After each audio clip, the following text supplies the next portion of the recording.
Hello hi नमस्ते भलरे थांतु समस्ते आपण मानकु मोर हे मिनी ब्लॉग को स्वागत।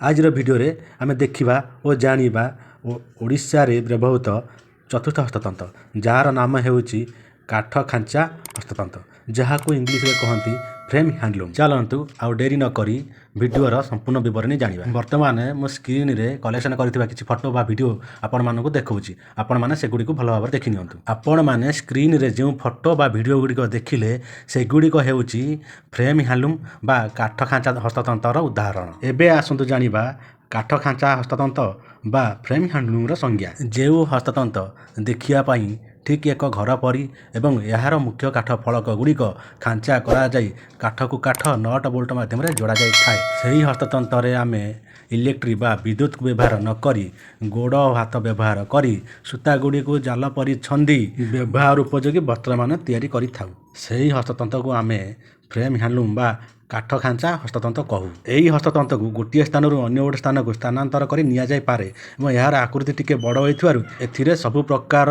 हस्ततंत्र लुगा वस्त्र मान प्रस्तुति करा जाय पारे। एथिरे बड़ बड़ डिजाइन जथा बड़ बड़ मयूर बड़ बड़ फूल तैयारी करिबा टिके कष्ट।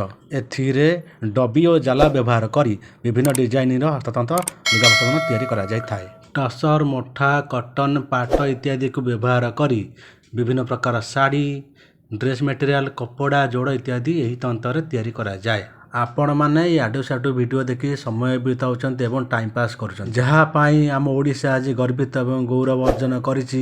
सही हस्ततंत्र बांधकला विषय रे टिके चिंता करंतु एवं एथिरे निर्मित लुगा वस्त्र मान व्यवहार करने को अनुरोध। आपण मानको अनुरोध मो वीडियोटी जदि आपण मानको भल लागि थाए ताहाले सब्सक्राइब करिवा सहित फॉलो लाइक कमेंट एवं शेयर करी मते उत्साहित करंतु।